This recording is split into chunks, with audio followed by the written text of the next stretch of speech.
Hello and welcome to Take Two, the programme that takes a look behind the news. I'm Ian Henshall. First, I've got a special guest here in the studio, Katherine Hamnet, who's been looking into the Fukushima disaster. And if you notice anybody running around on the floor, that's Arthur. Katherine, you've been looking into Fukushima. You've got a well known as being somebody who's concerned about environmental issues. I mean, how bad is the Fukushima disaster, just to give us a general picture? Unbelievably bad. Global catastrophe. Can I say more? Utterly underreported by the Japanese media, Japanese government clampdown, betrayal of the Japanese people. I don't know how bad it can, how bad you could say, but starting off bad for Japan. If anything goes wrong with removing the fuel rods and the dilapidated and collapsing Pond 4 cooling tower at the Daiichi plant, you could wipe out the Northern Hemisphere. I mean, it's hard to say how bad it is. I mean, even if that doesn't happen, it's belching out hundreds of gallons of radioactive water daily into the Pacific Ocean, heading straight for the west coast of America. And all the governments, the Japanese government, the Canadian government, the American government, the UK government, are underplaying how severe this is. It's unbelievable global cover-up that's going on right now. And you've identified the mechanism by which they do this as a secret or a very little known agreement? Well, yes. I mean, because everybody's asking, like, why is this being underplayed? Why the American government? And in actual fact, I think the nitty-grit is there's a gagging order between the World Health Organization and the International Atomic Energy Agency, dated May the 28th, 1959, which is about when all the Pacific testing started. At the 12th World Health Assembly, the agreement states, whenever either organisation proposes to initiate a programme or activity on a subject in which the other organisation has or may have a substantial interest, the first party should consult the other with a view to adjusting the matter by mutual agreement, and continues, the IAEA and the WHO recognise that they may find it necessary to apply certain limitations for the safeguarding of confidential information furnished to them. They therefore agree that nothing in this agreement should be construed as requiring either of them to furnish such information as would, in the judgment of the other party possessing the information, interfere with the orderly conduct of its operation. Which means that basically the WHO cannot release any information that would be regarded as damaging the interests of the IAEA, and the IAEA's interest is the promotion of civil nuclear energy. Totally, yeah. And so this actually, if you were wondering why... The WHO doesn't say anything about it. Yeah, and also our governments kowtow with this. I mean, for instance, like in the UK, we've had the Irish Sea, which has been the most nuclear polluted sea in the world before Fukushima. The British government was not testing, or the the Department of the Environment was not testing seafood. Yeah. It was. I mean, if it tests, it won't test resident; it'll test migrant, like cod. Migrant fish only tested. Migrant fish only. Honestly. Right now, America, you've got a direct current leading from Japan. It's hitting the west coast, and it goes both ways along the west coast of America. You've got the Environmental Protection Agency, which is not testing seafood. Yeah, they've stopped testing things, but you've got starfish collapse, you've got seal colonies, 98% of the young seals of this recently have died. You've got lesions showing up on seals, on walruses, hair loss, polar bears, same thing, and Alaskan Airlines air crews with similar symptoms to polar bears. And the Alaskan Airlines are saying, oh, this is because something that's been sprayed on their uniforms. Well, in a continent that sues for everything, why aren't they suing? Yeah. I mean, it's terrifying. The American courts are much more controlled than appears. We did another well, story it's just, about it's a clampdown. The EPA is not testing. Yeah. It's still not testing seafood. Americans are eating seafood that hasn't been tested. I mean, there's a lot of nuclear scientists who are saying, you know, gone are the days that you'd eat anything from the Pacific. It is extraordinary, isn't it? You've got some amazing information from Japan itself with the children clearing up the contamination. It's unbelievable. They've got the children actually helping decontaminate their own playgrounds. You've got tots this high, you know, I mean, dust, you know, playing in the dust. And well, not playing in the dust, helping decontaminate. Then they've got nowhere to put it, so they're either digging holes in the playgrounds and burying it in the playgrounds, or leaving it in heaps in a corner. The children aren't allowed to play outside. There's a huge rise of obesity in children in the Fukushima area because they can't play outside. And at the same time, you've got a phenomenal rise in cancer, thyroid cancer amongst children. Yes, you were mentioning this now, and the government won't collect the information. No, well, the government is collecting the information. I mean, it's official. You know, there's 57 children now that have got thyroid cancer out of a population of 300,000. Right. Yeah, but the normal rate of thyroid cancer in children is 1 in a million. So if you've got 150, if you've got 50 amongst 300,000, that means you've got, say, 150, 160. Yeah. In a million. So you've got 160 times the rate of thyroid cancer after 2 years. After just 2 years. And they're refusing to evacuate the children. They're and they're actually forcing they've raised the safety limits on radiation levels, and yet the IAEA itself admits that there's no safe level of radiation. All nuclear radiation is dangerous. Yeah. They've raised the levels, they've stopped giving people benefits who evacuated, they're forcing them back into the Fukushima prefecture. And then not only that, is that they're forcing the children, there's given financial incentives to the schools to feed children food that's grown in the area, and parents aren't allowed to give their children safe lunch boxes on a pretext they might get food poisoning. If they're going to get food poisoning for their lunch boxes, then they get food poisoning at home. It's criminal. I mean, there's some of it which is about, you know, the Japanese have got the Olympics for 2020 instead of Madrid, but they got it on the insurance that they could decontaminate. They can't decontaminate. They've already admitted that they can't decontaminate the forest. Most of Japan is mountainous forest. They've got nowhere to put it. They've been dumping radioactive waste into Tokyo Bay. They've been, I mean, the worst thing that you could do with radioactive waste is burn it. They've been burning it, and they've been shipping it all over Japan, and they've been burning it. Some people are saying, like the Japanese are saying to me that they're trying to get radiation levels all over Japan the same. But I mean, and then they'll say they're not above average in Fukushima. They're putting everybody at risk. It's heartbreaking. It's absolutely heartbreaking. And now they've got a new law that journalists aren't allowed to report on radiation issues, and there's severe penalties if they do. I mean, previously there have been demonstrations, you know, actors have come out and spoken out against the government policy because TEPCO, which is the Japanese electricity company which owns the, you know, is in charge of the nuclear plants, is now pretty well nationalised because it nearly went bankrupt. So it's owned by the Japanese government. I mean, why are they doing it? It's criminal. I mean, there's accusations of genocide, you know, rife in Japan. I mean, everything's getting taken down off the internet. 12 school children tried to sue the Japanese government. The case was chucked out of court. Everything's taken down. They're just closing ranks. They're closing ranks in the Japanese elite, but they've got to live there as well. It's an extraordinary case. I mean, you were talking about burning the waste. I mean, that's like the Middle Ages. You know, getting a sort of druid or somebody to advise you. I mean, the idea that you can destroy things by burning them died at the beginning of the scientific age. But it's so unscientific, and the dumping waste into Tokyo Bay, and there's a video that we've seen of the mayor of Tokyo telling people, you know, anybody who objects, I say to them, shut up. Well, they've got this new government that Roy Hunter's been telling us about on Take Two, and he's going to be on again soon.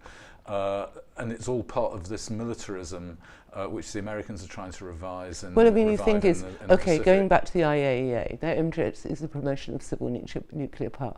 But civil nuclear power doesn't make any money. No. If you look at the French company who's now building our nuclear power stations, EDF, they're 34 billion in debt, and they've got a further charge after a safety check post Fukushima on the state of their power stations. They've got another 10 billion. So unless they were owned by the French government, there's no company on earth that would survive with that level of debt.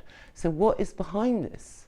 And it's it's nuclear weapons. Yeah. It's about nuclear weapons. But meanwhile, you've got, okay, so that's Japan wiped out, basically.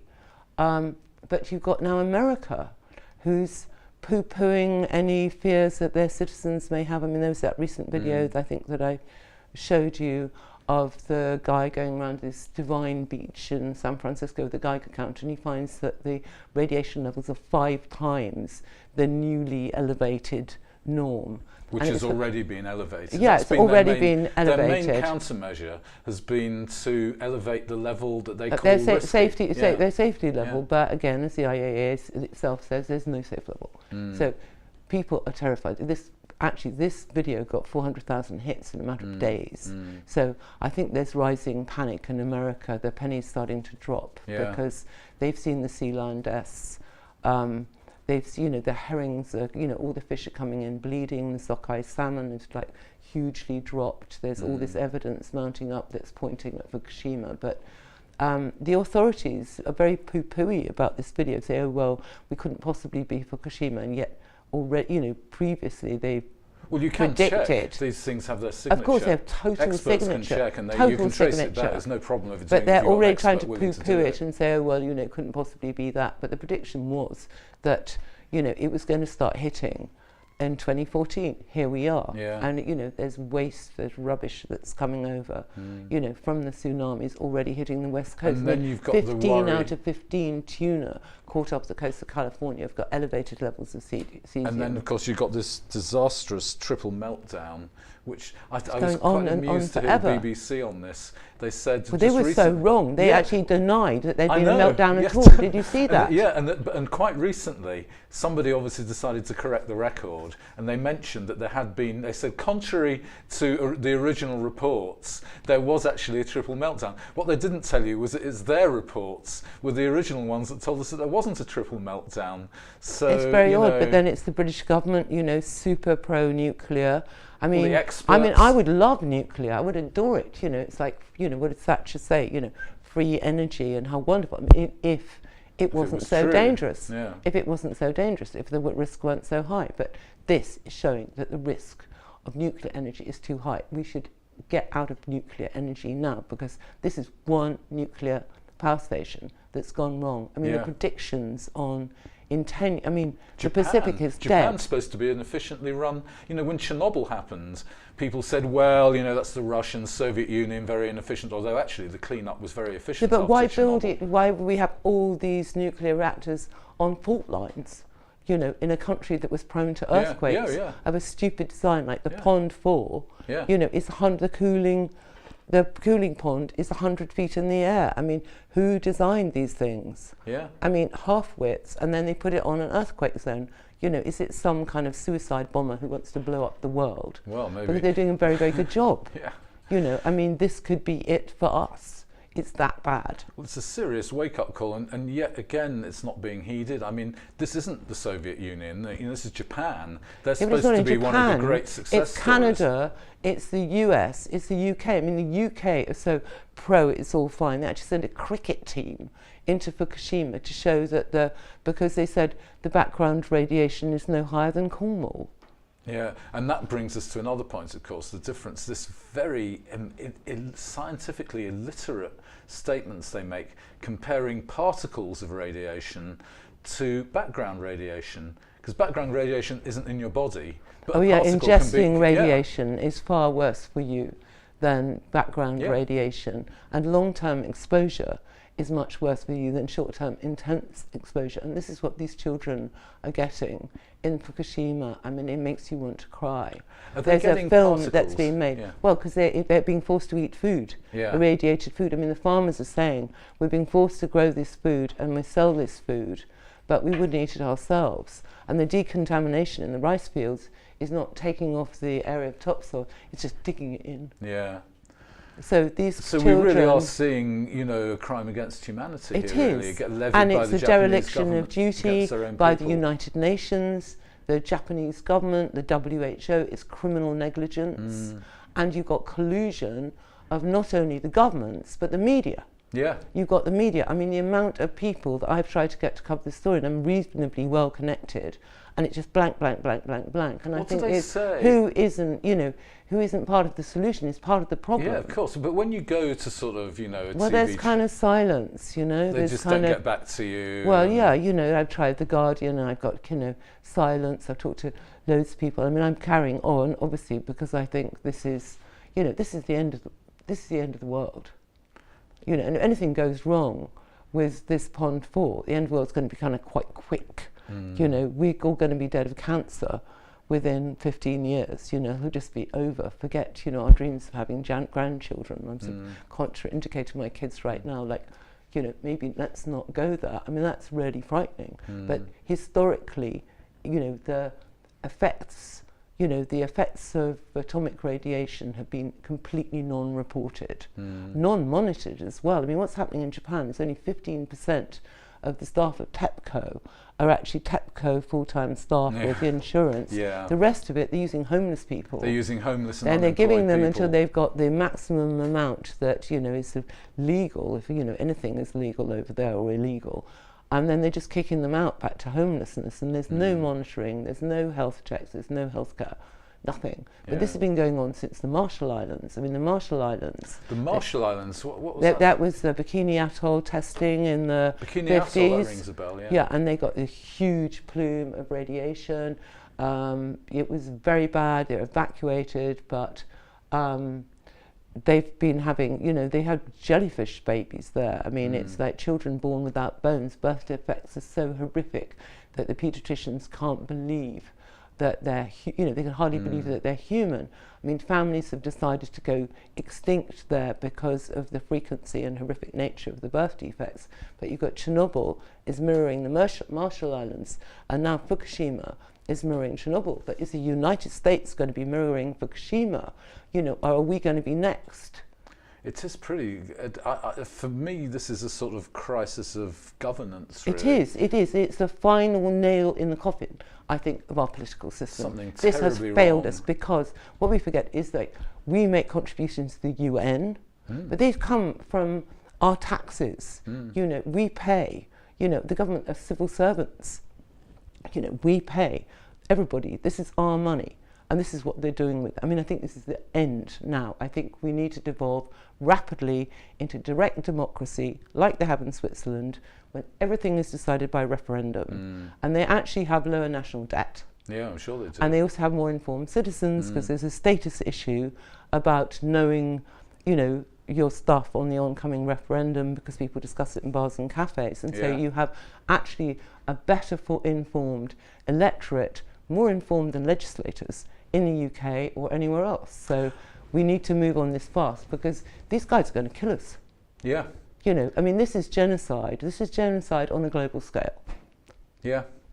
Although, to put the other side, you know, I think they would argue that they've they raised the safe limits because they'd always just set them too low. Well, there's no, you know, but they could say that. But if the IAEA itself says there's no safe limit of radiation, you know, then to say there's a safe limit is you're just pretending. Yeah. You know, you're lying. But you're lying because it's not safe. We're being lied to. Yeah, I think they'd say that below a certain level, you know, I mean, my brother's a health economist, and he's always explaining how, you know, that you get very small risks which attract everybody's attention, even though they're quite small. These aren't small risks. These are gigantic risks. Yeah. That they're taking. I mean, if you've already got, you know, 150 times the normal amount of child thyroid cancer after 2 years. I don't think we've taken all that small risks. This dossier that you've got here is very impressive, worryingly impressive. You know, it affects, you know, physical growth and also mental growth, mental development. I mean, it is, you know, the thing with radioactivity is that it sterilizes, it attacks your reproductive system, and it leads to extinction.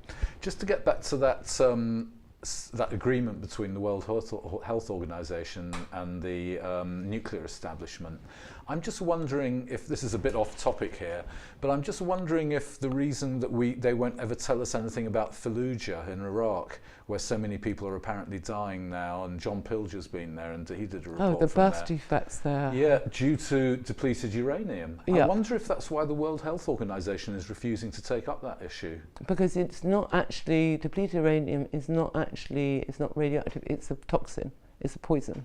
But have you seen the pictures of the birth defects? I have, yeah, absolutely horrific, yeah. Well, you know, it's probably they just sweep it all into the same bag, you know, they're all buddies together. I mean, why, you know, this agreement needs to be, what's the word for it? Torn up. Torn up, cancelled, annulled. Of course. Otherwise, why are we paying contributions to the UN? Well, why what use are they to us? To the British government, for that matter. Yeah, but why? Okay, fine. You know, ultimately, because we're obliged. Well, you know, even if we had a direct democracy, we'd still be paying taxes, but we'd be voting on how that money was spent.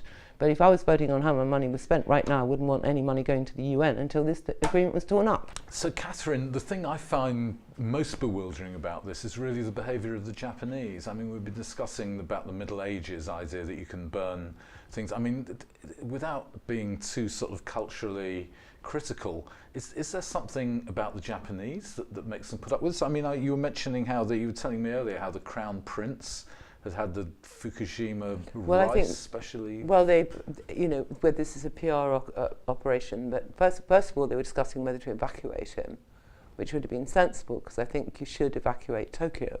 I mean, there's that Arnie Gunderson video, who's an American nuclear scientist. Arnie Gunderson, yeah, he's one of the key. He went in and he took soil samples from Tokyo, shipped them back to America, declared them, had them tested in the United States, and results came back as dangerous radioactive nuclear waste should be removed and put in a safe depository. And that was just an ordinary soil sample from Tokyo? Yeah, it was. In fact, some of the worst soil samples come from in front of the Ministry of Trade, who are the ones who are responsible for TEPCO, which is kind of ironic. Right. But I mean, forget irony. There's not a lot of irony in this. I mean, the reality is that Tokyo should probably be evacuated, but the Crown Prince, being such a kind of major icon, they were talking about evacuating, but obviously it was bad PR, and then they went the other way and sent him rice from Fukushima. I just hope he didn't eat it, but it's very odd. I mean, I've worked in Japan for the last 30 years, and, you know, one side of it, they're the most wonderful people, but it is a bit like dealing in the 16th century, and there's a Japanese saying, the nail that sticks up is banged down, because up till,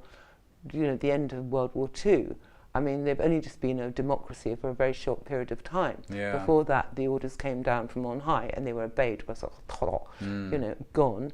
And so they haven't developed their own way of being. They take authority, and they just like, I mean, I was with a meeting with some Japanese people today, and I'm just saying, like, I'm devastated about what's happening, but they won't listen. No, they won't. I've heard this. They can't evacuate because they lose their houses, they lose their jobs, they've got no money, and so they're just blinkered. Well, if you mention this in a cocktail party or a meeting, they will kind of run away. Manners. It's extraordinary. It's extraordinary, and yet you know, what's going to happen to, you know, the children of these people, or, you know, the children, you know, there was a huge rash of people, women having abortions after Fukushima because they were terrified that their children, you know, their fetuses would have birth defects, and that's, you know, it's people know, but there's no record of it, so they know, but they're having to deal with it and they're having to carry on. I mean, they're noble, but this is stupid. Yeah, quite. This is really stupid. And I think the Olympics has got a lot to do with it, as well as the... They don't want to have the Olympics cancelled. Well, no, yeah, because the Olympics, they apparently only got the Olympics as opposed to Madrid, because they guaranteed to the Olympic Committee that, you know, it would all be fine. But there have been research now. People have been taking readings of the sites of Olympic stadiums, and there's super high radiation, and they contacted the Olympic Committee, and apparently they weren't, they just showed very little interest. But if you think, I mean, that's a hell of a responsibility, not just for athletes who spent all their lives getting to this extraordinary point of physical perfection. What about the spectators? Yeah. I mean, the Olympics should be cancelled now, because there's no way that they're going to be able to decontaminate by 2020. They've admitted, because Japan is and mostly that's assuming forest. nothing doesn't get worse. I mean, we've still got this huge problem of getting rid of the fuel rods. The Pond 4. I mean, Arnie Gunderson said it's like, if they're extracting these fuel rods one by one, and if they touch, the whole thing goes. And it's like 89 times Chernobyl. It basically takes out the Northern Hemisphere. Yeah. Well, thanks very much, Katherine. That's all quite a worry, and it's interesting. At least there's somebody out there campaigning energetically. Well, there are loads of people campaigning. Thank you very much for having me. Well, that's it for this programme, and we'll be back again in a week. Thanks very much to the People's Voice for screening us, and thank you for watching.